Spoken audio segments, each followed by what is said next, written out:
तर नमस्कार मित्रांनो, राम राम. माझ्या विनायक्स ब्लॉगमध्ये तुमचं स्वागत आहे सगळ्यांचं. तर मी तुम्हाला मागच्या वेळेला सांगितलेलं कमी खर्चात शेड कसा बांधायचा, त्यासाठी माप किती घेतले, काय काय कुठलं कुठलं साहित्य घेतलं, हे तुम्हाला ते सांगितलंय मागच्या ब्लॉगमध्ये मी माझ्या. ह्या ब्लॉगमध्ये मी तुम्हाला सांगताय की हे मटेरियलचा टोटल खर्च किती आला. हे सगळ्याला मला टोटल खर्च किती आला आतापर्यंत उभारण्यासाठी. खर्च किती आला हे मी तुम्हाला या ब्लॉगमध्ये सांगणार आहे. तर चला मी सांगतो. तर मित्रांनो, हा आपला शेड आहे. आता आपण उभा केलेला आहे आणि हे मग तो ओढण्यासाठी ही पोल उभा केला. ही जाळीतनं पूर्ण मारून पॅक करून घ्यायचं आहे. तर तुम्हाला खर्च सांगतो मित्रांनो कसा आला. मित्रांनो, ही पोल उभा करण्यासाठी जी आपण खड्डे काढून पोल उभा करण्यासाठी मिस्त्रीला 1600 रुपये दिलेले आहे. फक्त ट्यूब लेवल बघण्यासाठी, ट्यूब लेवल बघून पोल उभा करण्यासाठी. हे मित्रांनो, हे खड्डे मीच काढलेले आहेत सगळे. मी 2 गडी लावलेले आहेत. 2 गड्याला 300 रुपये पगार देऊन आणि मिस्त्रीला 1600 रुपये देऊन ही पोल मी उभा करून घेतलेले आहेत. मित्रांनो, हे पोल 10 फुटी 4 आणि 12 फुटी 4 आहेत. तर 40 रुपये फुटानं मला हे पोल भेटल्यात. 10 फुटी 400 रुपये आणि 12 फुटे 480 रुपये. ह्या हिशोबानं मला ही 8 पोल मी आणले आणि गाडी भाडं गावातून आणायसाठी 350 रुपये गाडी भाडं दिलेलं आहे. आणि बाकीचं मित्रांनो, जे वरचं आहेत पत्र, जे आहेत पत्र अँगल जे घातलेले आहेत, मग 18 पत्रे आहेत आणि अँगल जे आहे ह्याचा टोटल खर्च मित्रांनो आला आहे त्याला वर्षाला 18,500. मित्रांनो, 18,500 रुपये खर्च आलेला आहे. टोटल खर्च मित्रांनो 18,500 आलेला आहे. वर पत्र्यांना अँगल ते सगळे मिळून, त्यात हुक पिन आले पत्र्याचे, हे 18,500 खर्च आलेला आहे. बाकी ह्याच्यात हे शेड उभा करून झालेला आहे. आणि जे पुढं जे मी तुम्हाला दाखवतो, पुढं जे बघा, हे जे तुम्हाला दिसतं ते पुढं जे 6 फुटी पोल आहे, ही 6 फुटी पोल मी 6 आणलेले आहेत. हे पुढं जाळी मारून कंपाऊंड करून घ्यायला, याला बंदिस्त करून घ्यायला. तर हा एक पोल मला बसला 160 रुपयाला. 160 रुपयाला एक पोल बसला आहे. आणि मित्रांनो, ह्याला मारायसाठी जाळीसुद्धा आणलेली आहे आणि शेडनेटसुद्धा आणलेला आहे. आणि जाळी आणलेली आहे 100 फूट. जाळी 100 फूट आणलेली आहे. जाळीची 50 फूटचा बंडल आहे जाळीचा. हाईट त्याची 5 फूट आहे जाळीची. आणि त्यात पण क्वालिटी आहे. 2200 रुपये आणि मी जी घेतली ती 2900 रुपयाची घेतलेली आहे.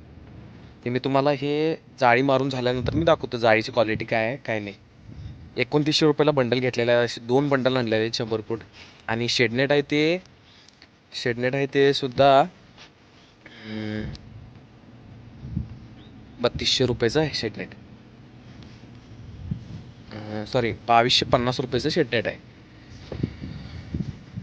2250 रुपयाला ती शेडनेट आले. 165 फूट शेडनेट आहे. हा एवढा टोटल खर्च आहे. मला टोटल खर्च तरी माझा गेला 44,000पर्यंत माझा खर्च गेलेला आहे टोटल. हा तुम्हाला सांगितलेला ह्या 44,000मध्ये पूर्ण तुम्हाला हा शेड तयार भेटणार 44,000मध्ये. म्हणजे एवढा खर्च आलेला आहे. म्हणजे 45,000मध्ये तुमचा ह्यो शेड तयार होते. 50,000च्या आत हा शेड तयार होतोय. जनावराला पैस पिन होते. परत जनावर व्यवस्थित इथं लांबी रुंदी चांगली असल्यामुळं घळघळीत जनावरांसाठी हे झालेलं आहे. आणि मित्रांनो, तुम्हाला कमी खर्चात हे असं उभा करायला येते. भविष्यात तुम्हाला जर का बांधून घ्यायचं म्हटलं, तुमचं बजेट वाढलं, तर तुम्ही साईडनं कमरेएवढ्या भिंती पडून घेऊ शकताय तुम्ही. आणि एक तुम्हाला सांगायचं आहे मित्रांनो, की गायरांसाठी, म्हसांसाठी, जनावरांसाठी हे जे आपण करणार आहे, हे पुढं जे मुक्त गोठा जे करणार आहे, हे जे मुक्त गोठा आपण जे करायला लावले गैरांसाठी म्हणा जनावरचं, ह्यात गैरं हे सिमेंटचं पोल ठेवत नाहीत मित्रांनो. हे कसं आपलं बजेट कमी असल्यामुळं आपण हे केलं आहे. परंतु जर काय गैरांना मसरांना जर काय ह्यात हिंडायचं म्हटलं, मुक्त सोडायचं म्हटलं, तर ही पोल ती ठेवत नाही. कारण की अंगानं मोठ्या असतात मुसं आणि त्याही ठेवत नाहीत. जर काय त्या हिशोबानं करायचं म्हटलं तर लोखंडी पोल पाहिजेत, मजबूत पाहिजे लोखंडी. ते आहेत हे उपसून काढतात ते ठेवत नाहीत. परंतु शेरडांसाठी म्हटला किंवा बंदिस्त जनावरं म्हटला, शेरड्यांसाठी मुक्त म्हटला तर तुम्हाला ही एक नंबर आहे. हे चालतेच त्यासाठी. खरं तुमचं बजेट जर काय जास्त असलं, तुम्ही करणार असला तर तुम्ही लोखंडी पोल उभा करून करू शकता, एक नंबर होते.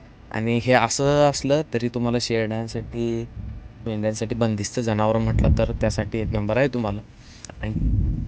आणि आपल्याला तर मित्रांनो, आपल्याला खर्च आपला एवढा आला, आपलं बजेट म्हणजे कमी असल्यामुळं आपण कमी खर्चात हे केलं.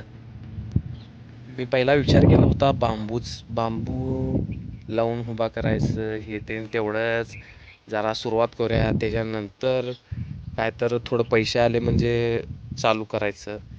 परंतु मित्रांनो, सारखं सारखं होत नाही आणि ते टिकत पण नाही. वाऱ्याचं ते वाऱ्या वादळाचं राहत नाही ते शेड. त्यामुळे हे आता मजबूत झालेलं आहे. प्लस ह्याला कडेनं जाळी मारून शेडनेट मारलं तरी एक नंबर होते मित्रांनो. एकदम मस्त होते एकदम. जाळी एकदा मारला तुम्ही, त्या भोवतानी शेडनेट मारला तर कुत्री वगैरे कोणी येत नाहीत, काय अडचणी येत नाही मित्रांनो. एक नंबर होते. आणि तुम्हाला ही माहिती कशी वाटली आणि तुम्हाला कसं वाटलं हे जे मी केलेलं, हे मला तुम्ही कमेंटमध्ये सांगा. काय मार्गदर्शन करा मला. मी पण असं नवीनच आहे या क्षेत्रात. आणि कसं आहे, माझ्यासारखे नवीन जे मुलं ते असं गोठा बांधायचं किंवा काय व्यवसायात असं पडणार असतील तर त्यांना एक माहिती आणि मदत करण्यासाठी हा व्हिडिओ केलेला आहे मित्रांनो. तर कसा वाटला व्हिडिओ